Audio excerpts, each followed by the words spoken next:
December 4th, 2024. A serene morning outside the Hilton Midtown in Manhattan, shattered by gunshots that rattled the city's core. Who was Brian Thompson, CEO of UnitedHealthcare, and what led Luigi Mangione, a 26-year-old engineer from Maryland, to fatally shoot him, targeting the very industry he viewed as his enemy? What drives a person to claim that health insurers symbolize oppression? Who left anti-corporate manifestos and even slogans etched on bullet casings behind a meticulously planned attack linked to ideological motives? How did a ghost-style 3D printed handgun evade detection, while a handwritten manifesto connected the weapon to a broader attack on the health insurance cartel? And why did Luigi confess to stalking and target selection? All of this is not speculation. It's based strictly on court records, FBI statements, federal and state indictments, and AP/CNN reports. Before we dive into the timeline of surveillance footage, arrest, interdisciplinary forensic investigation, and legal unfolding, push pin subscribe to Times and Tide now. Because we don't just tell crime stories, we delve into the unseen motives, the political roots, and the human truths that drive them. Are you ready to understand the ideology behind the bullet, the man behind the attack, and the justice still unfolding? Let's begin with facts, with clarity, with purpose. In Midtown Manhattan early this morning, 50-year-old Brian Thompson, the CEO of UnitedHealthcare, was shot and killed in what appears, at this early stage of our investigation, to be a brazen, targeted attack. This does not appear to be a random act of violence. The victim was in New York City to speak at an investor conference. It appears the suspect was lying in wait for several minutes. And as the victim was walking to the conference hotel, the suspect approached from behind and fired several rounds, striking the victim at least once in the back and at least once in the right calf. Many people passed the suspect, but he appeared to wait for his intended target. The suspect fled, first on foot, then on an e-bike, and was last seen in Central Park on Center Drive early this morning. The victim was removed to Roosevelt Hospital, where he was pronounced. We've been in touch with his family, his friends, and his colleagues, and they are very much in our thoughts and prayers at this hour. The full investigative efforts of the New York City Police Department are well underway, and we will not rest until we identify and apprehend the shooter in this case. Brian Thompson, 50, the CEO of UnitedHealthcare, was gunned down on the morning of December 4th, 2024. The attack occurred at approximately 6:44 a.m. Eastern Time, near West 54th Street and 6th Avenue, outside the Hilton Midtown in Manhattan. Surveillance footage later confirmed that a man, later identified as Luigi Nicholas Mangione, 26, crossed the street and fired 3 rounds from a suppressed 9mm firearm. 2 bullets struck Thompson, one in the back, another in the right calf. Investigators recovered 3 shell casings etched with the phrases delay, deny, and depose, all believed to be references to the perceived injustices of the health insurance industry's litigation and claims practices. Later that same day, federal prosecutors unsealed a complaint against Mangione. It alleged he had traveled across state lines from Georgia to New York with intent to stalk and murder Thompson, using interstate tools including bus lines and mobile phone networks. Mangione was charged with interstate stalking, 18 U.S.C. Section 2261A, and murder using a firearm, 18 U.S.C. Section 924J. Officials including acting U.S. Attorney Edward Kim and Attorney General Merrick Garland classified the attack as a premeditated assassination targeting a senior healthcare executive. 5 days after the shooting, Mangione was apprehended at a McDonald's restaurant in Altoona, Pennsylvania. His arrest followed a tip from an observant employee who recognized him from security footage released by the NYPD. Authorities seized a partially 3D printed Glock 19 pistol, a suppressor, forged identification documents from New Jersey, and a 3-page handwritten manifesto. The weapon matched forensic evidence from the crime scene in Manhattan. Mangione was also found in possession of cash and a tactical disguise kit. He was initially charged in Blair County with forgery, false identification, unlawful possession of instruments of crime, and weapons violations before being transferred into federal custody. December 17th to 23rd, 2024, extradition and arraignment on December 17th. A grand jury in New York indicted Mangione on 11 state charges, including 2 counts of second-degree murder and multiple weapons offenses. He waived extradition on December 19th and was transported to federal detention in Brooklyn. Appearing before U.S. Magistrate Judge Catherine H. Parker, Mangione was arraigned in Manhattan Federal Court. A separate arraignment followed on December 23rd in New York State Supreme Court, where he pleaded not guilty to murder and terrorism-related charges. These state-level charges carry the possibility of life imprisonment. Mangione is currently being held without bail at the Metropolitan Detention Center in Brooklyn, New York. The case is ongoing, with both state and federal charges pending trial. This documentary is based solely on information available through public records, including the Associated Press, Department of Justice press releases, and court filings. Speculative motives or unverified conspiracies have been excluded to preserve factual integrity. Upon Luigi Nicholas Mangione's arrest, federal agents recovered a critical piece of evidence: a 3-page handwritten manifesto that prosecutors allege outlines the ideological reasoning behind the murder of UnitedHealthcare CEO Brian Thompson. This document was seized along with a forged ID, a 3D printed Glock handgun, a suppressor, and $1,000 in cash. The manifesto, while not fully released to the public due to its inflammatory nature, was described in federal filings as a personal declaration denouncing the private health insurance system. According to a federal criminal complaint filed on December 6, 2024, Mangione explicitly referred to healthcare industry executives as death merchants and framed Thompson as a symbol of systemic abuse. Prosecutors asserted that Mangione believed individuals like Thompson should be deposed for what he perceived as intentional harm against chronically ill Americans. The shell casings at the murder scene bore the phrases delay, deny, and depose. These terms closely mirror criticisms often leveled against insurance firms, namely the practice of delaying claims, denying coverage, and evading responsibility. Federal prosecutors referenced this symbolism in arguing that the murder was calculated and ideological in nature. Court documents quote Mangione's writings as stating that only disruption can bring clarity, and that his act was a warning shot to the architects of suffering. The phrase structured genocide through bureaucracy appeared in the affidavit, attributed to Mangione's writings. At his December arraignment, acting U.S. Attorney Edward Kim told reporters, this was not a random act. It was a planned assassination targeting a symbol of a system the defendant held in contempt. Kim further emphasized that this was not only a personal vendetta, but also an ideologically motivated crime that aligned with a pattern of lone wolf violence. Despite the strong ideological language, federal prosecutors have not, as of May 2025, filed terrorism charges. The Department of Justice has maintained that the motive is still being investigated, but acknowledged that the manifesto suggested political and philosophical underpinnings rather than mental instability alone.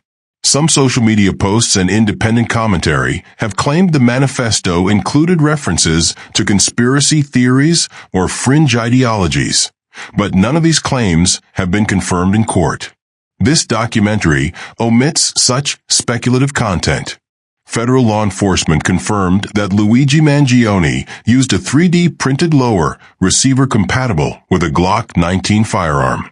Ghost guns, unserialized and untraceable weapons have been a growing concern in criminal investigations across the United States.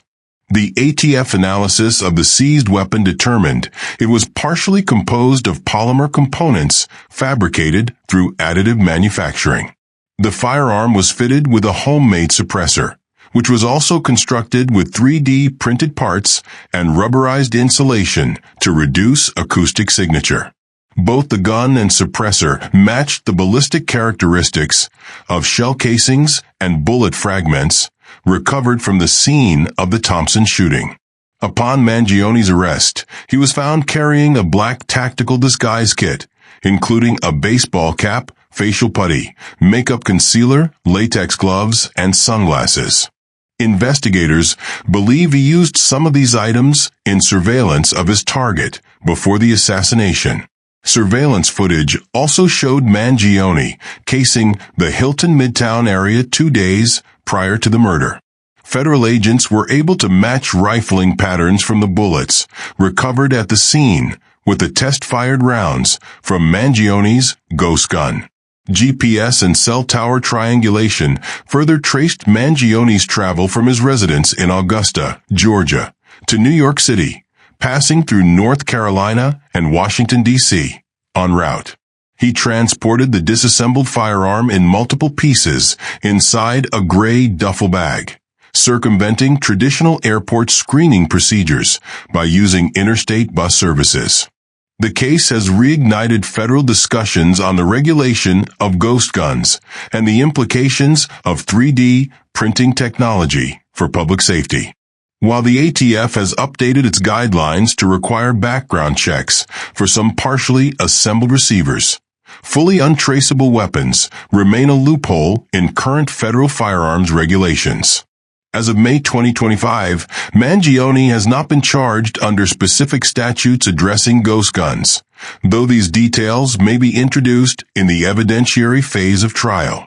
In an uncommon but legally viable move, federal and state prosecutors are simultaneously pursuing separate cases against Luigi Mangione. The U.S. Attorney's Office for the Southern District of New York has filed charges of interstate stalking and murder with a firearm, while the Manhattan District Attorney's Office has brought state charges that include second-degree murder, criminal use of a firearm, and terrorism-related offenses. According to court documents and press releases, this dual-track approach ensures that both the federal violation of crossing state lines with lethal intent and the local act of murder within city limits are prosecuted comprehensively. Constitutionally, the separate sovereigns doctrine allows an individual to be tried for the same act in both federal and state courts without violating double jeopardy protections.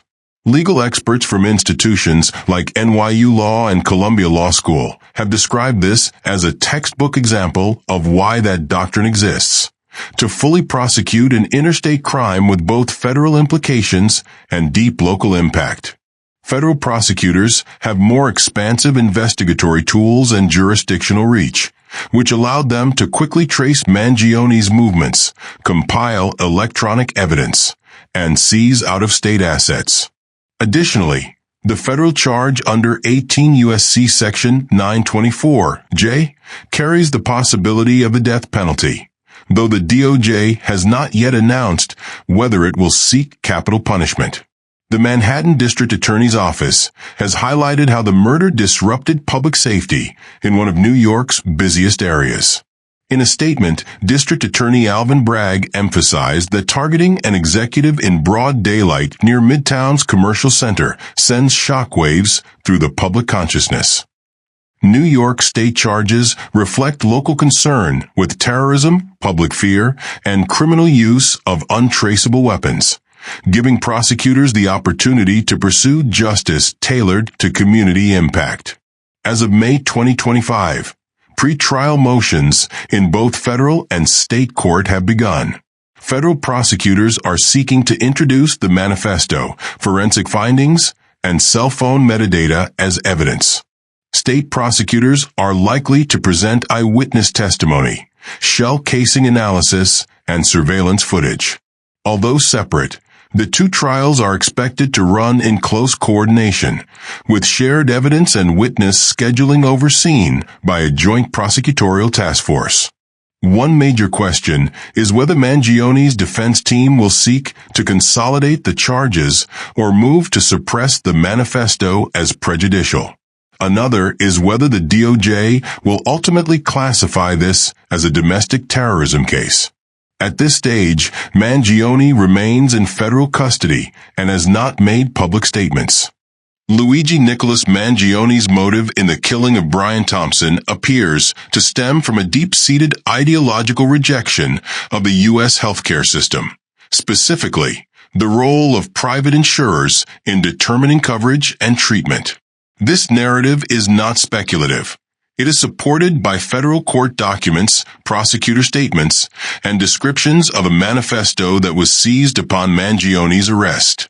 The Department of Justice confirmed in a December 2024 press briefing that Mangione referred to healthcare executives as death merchants and believed the system was complicit in the structured genocide of the chronically ill.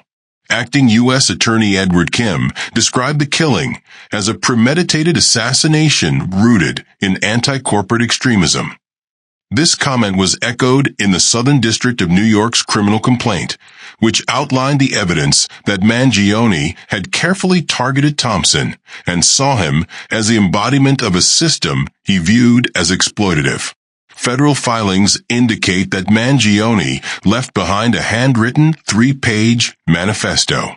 While its full contents have not been publicly released, redacted excerpts were cited in court as expressing the belief that delays and denials are tools of controlled death.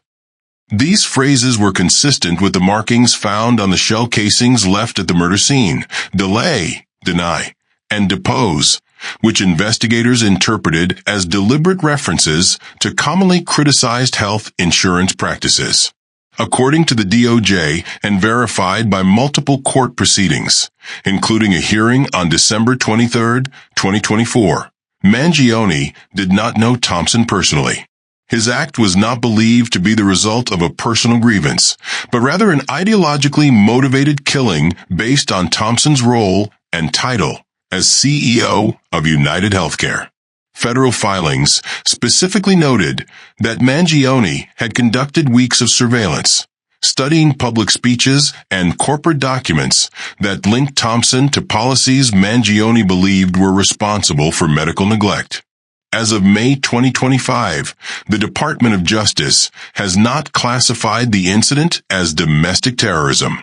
The reasoning for this, according to legal analysts cited by Reuters and AP, is that while the motive is ideological, it does not meet the statutory definition of terrorism unless the act was meant to intimidate or coerce a civilian population or government.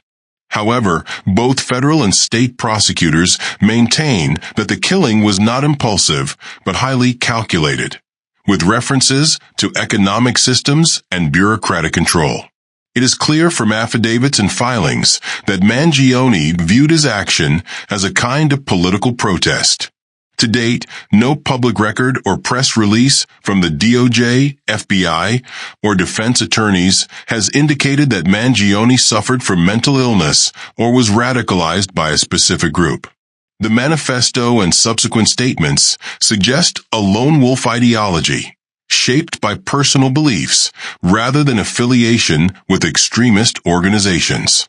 Legal experts and media commentary, e.g., New York Times legal analyst Andrew Weiss, have highlighted this case as one of the first in which healthcare policy appears to be a central ideological target in a violent crime. It has reignited debate about whether corporate leadership is at risk of targeted violence over economic policies. Should crimes like this be classified as terrorism when driven by ideology rather than politics? Is the U.S. doing enough to regulate ghost guns and lone wolf threats? Can growing public frustration with healthcare systems be redirected into reform? Or is it at risk of inspiring further violence? The killing of UnitedHealthcare CEO Brian Thompson by Luigi Mangione has intensified scrutiny on more than just one individual's actions. It has reignited a national reckoning with the policies and practices of the American healthcare system. At the core of Mangione's ideology, as confirmed through federal affidavits, and the DOJ's December 2024 press release was an overt rejection of what he described as a system designed to profit from death. The United States remains the only high-income country without universal health coverage. According to the Kaiser Family Foundation, KFF, approximately 27.5 million people in the U.S. were uninsured as of early 2024. For those with coverage, rising premiums, deductibles, and out-of-pocket costs have continued to strain access. A 2023 Commonwealth Fund study found that 38% of Americans reported delaying or skipping medical care due to cost concerns. UnitedHealthcare, the largest private health insurer in the country, covers over 46 million people. Like many major insurers, it has faced lawsuits and public criticism over denied claims, coverage delays, and prior authorization procedures. In 2022, ProPublica published a report highlighting AI-driven claim denials at record speed, sparking outrage and prompting inquiries in Congress. Although none of these events justify violence, they provide a verified context for understanding why someone might develop radical opposition to such institutions.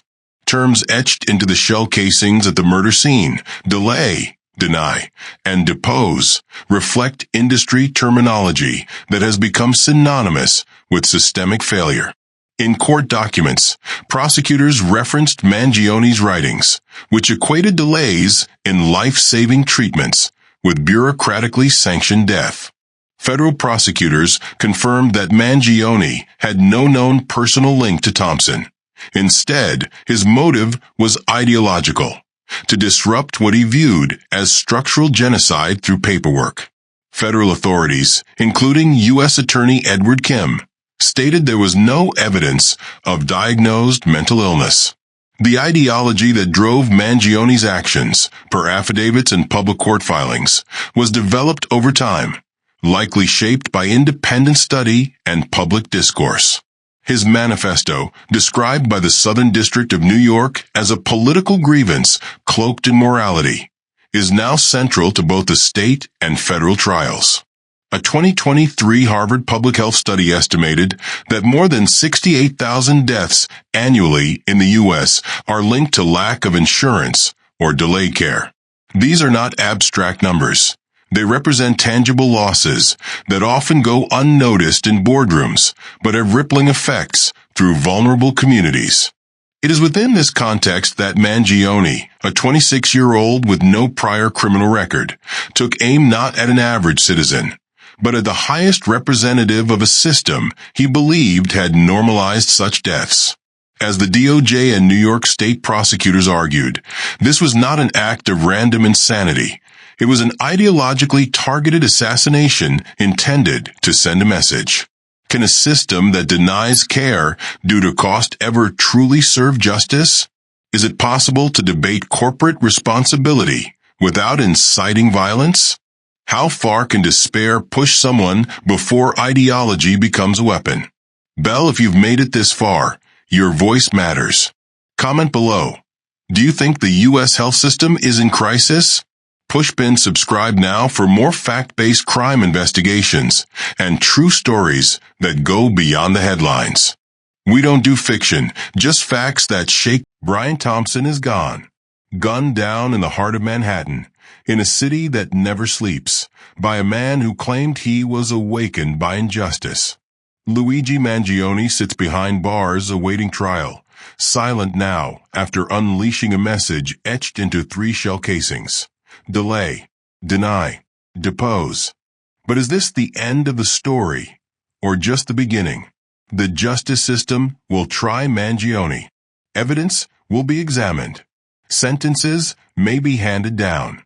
But long after the courtroom empties, the deeper questions remain. Was Brian Thompson a symbol, a scapegoat, or a victim of a personal crusade?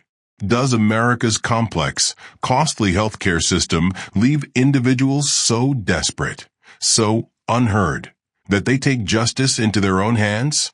And when a CEO becomes a target for a system-wide grievance, what does that say about the system? As this story unfolds in courtrooms and headlines, a larger reckoning is taking shape in living rooms, hospitals, and legislative chambers. It's not just about one man's death. It's about who we trust with our lives, our health, and our hope. If you followed this story, I invite you to join the conversation. What do you think led to this moment? Was this a cry for help or an act of calculated violence? Backhand index pointing right, leave a comment, share your thoughts below, and don't forget to subscribe to this channel for more real, fact-checked true crime stories.